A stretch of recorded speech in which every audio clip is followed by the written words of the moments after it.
फिर अवामी सपोर्ट चाहिए थी और वो ये चाह रहे थे कि मकामी अफराद और कबाइल जो हैं वो अपने लश्कर बनाएं, उन्हें मुसल्ला किया जाए, उनको हथियार दिए जाएं और उनके साथ दीगर मुसल्ला अफराद को शामिल किया जाए। जब मैं आपको दीगर मुसल्ला अफराद की बात कर रहा हूं ना, तो मैं आपको एक कंफर्म खबर दे देता हूं कि मकामी अफराद को यह भी कहा गया कि आप अगर अपने 25 आदमी देंगे तो 75 आदमी हम आपको देंगे। अब वो 75 आदमी कहां से आएंगे? ये वो अफगान फोर्सेज हैं या वो लोग हैं जिन्हें हमेशा छतरी के नीचे रखा गया है और इन्हें तैयार किया गया है उस वक्त के लिए जिस वक्त इन्हें इस्तेमाल किया जाना था।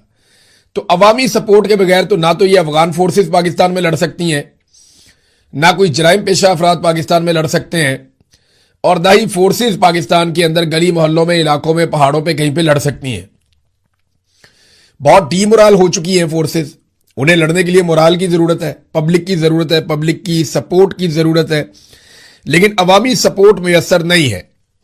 अब हजारों की तादाद में अफगान फोर्सेस भी यहां पे मौजूद है। अगर उनको लड़ाना है आपने तो किसी छतरी के नीचे लड़वाना है ना, या किसी क्यादत के साथ लड़वाना है, तो अवामी सतह पे क्यादत करने के लिए लोग तैयार नहीं है। आज जराइम पेशा लोग जो हैं, जो स्मगलर्स हैं, जो मनशियात का कारोबार करते हैं, ऐसे लोगों को आगे लाया जा सकता है। ये लोग आगे आएंगे, आकर इस लड़ाई को लड़ेंगे, लेकिन उसके बाद ये लोग क्या करेंगे इसके बारे में कोई सोच भी नहीं सकता। ये वो करेंगे, तिगड़ी का नाच नचा देंगे पाकिस्तान की एस्टेब्लिशमेंट को, क्योंकि ये तो पैसे के लिए करते हैं सब कुछ। तो इस वक्त अवामी सपोर्ट नहीं मिल रही, और जो एक ट्रेंड चल रहा है सोशल मीडिया पे वो ये है कि लश्कर नहीं, खुद लड़ो। तो देखिए, पाकिस्तान की फौज इंडिया के साथ लड़ सकती है, पाकिस्तान की फौज किसी और मुल्क के साथ तो लड़ सकती है। वहां पे वो अपनी एयरफोर्स इस्तेमाल कर सकती है, अपने टैंक इस्तेमाल कर सकती है, अपना तोपखाना इस्तेमाल कर सकती है। लेकिन जब आप उसी फौज को पाकिस्तान के अंदर लड़वाएंगे ना, तो वो नहीं लड़ सकती। उसकी वजह यह है कि फौज डिजाइन ही ऐसे नहीं होती कि वो गलियों मोहल्लों में, अंदर इलाकों में जाकर डीप इनसाइड द कंट्री वो लड़े। वो नहीं कर सकते ऐसा।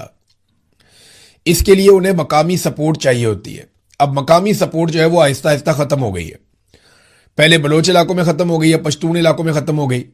अब ये जो कत्लेआम हुआ सिक्योरिटी एहलकारों का बलूचिस्तान में, जो लोग लाशें रख के बैठे हुए, 30 लाशें रख के वो सड़क के ऊपर बैठे हुए हैं, वो एहतजाज कर रहे हैं कि हमारे मुतालबात माने जाएं, हमारी बात सुनी जाए, हमारे शिकवे सुने जाए। 5 दिन हो गए उनकी बात ही कोई नहीं सुनता।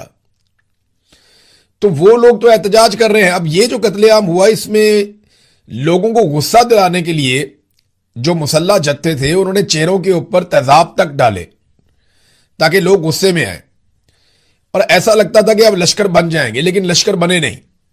अब फजलुर रहमान साहब की पार्टी ये ट्रेंड चला रही है, लश्कर नहीं, खुद लड़ो।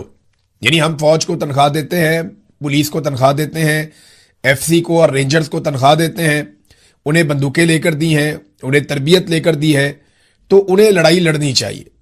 हाँ, अगर किसी दिन वो लड़ाई हार गए या उनके लिए बहुत बड़ी मुसीबत हो गई तो फिर अवाम पे पड़ जाएगी, फिर अवाम जाने, अवाम का काम जाने।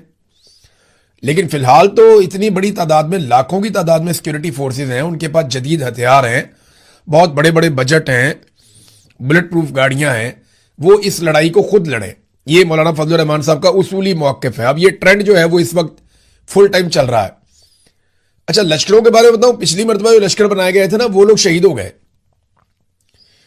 लश्कर बनाए गए, लश्करों ने टीटीपी के साथ लड़ाई की, उन्होंने तालिबान को बहुत मारा, तालिबान को अपने इलाकों से निकाल दिया, लेकिन उसके बाद जो लश्कर को हेड करने वाले लोग थे उनके ऊपर कातलाना हमले शुरू हो गए, और टारगेट किलिंग में एक एक करके लश्कर के अंदर काम करने वाले लोगों को मारा गया जो अवामी लश्कर बनाए गए थे। मिसाल के तौर पे अफजल गुज्जर हैं, बहुत बड़ा नाम है उधर बालाकंड में, उनका भतीजा, भाई, ये लोग शहीद हो गए। एएनपी के कुछ लोग थे, उनके घरों के ऊपर अटैक हुए। बहुत सारे ऐसे लोग जिन्होंने अवामी लश्कर बनाकर दहशतगर्दों का सामना किया था, वो सारे लोग टारगेट किलिंग में एक एक करके मारे गए। ये तादाद बहुत बड़ी है, मैं इसकी तफसीलात इकट्ठी कर रहा हूं, मैं आपके साथ शेयर करूंगा। बहरहाल फिलहाल लश्कर के खिलाफ एक पूरी मुहिम बन चुकी है। वैसे भी एस्टेब्लिशमेंट के खिलाफ जो भी खड़ा होगा आजकल के दौर में, अवामी सपोर्ट और ताईद उसको मिल जाएगी फौरी तौर पर, क्योंकि एस्टेब्लिशमेंट इस वक्त जुल्म कर रही है, बहुत ज्यादा जुल्म कर रही है। चाहे वो बलूचिस्तान है, चाहे वो कबायली इलाके हैं, चाहे वो कश्मीर है, चाहे वो गिलगित बल्तिस्तान है, बल्कि पूरा पाकिस्तान, हर जगह पे उन्होंने जुल्म का एक बाजार गर्म किया हुआ है। अब नाज़रीन, ख्वाजा आसिफ साहब ने जो स्टेटमेंट दिया उसके ऊपर लोगों ने ख्वाजा आसिफ साहब को याद दिला दी नानी, और लोगों ने बताया ख्वाजा आसिफ को कि जनाब अली, आप तो खुद फौज के बारे में बहुत बुरी बुरी बातें करते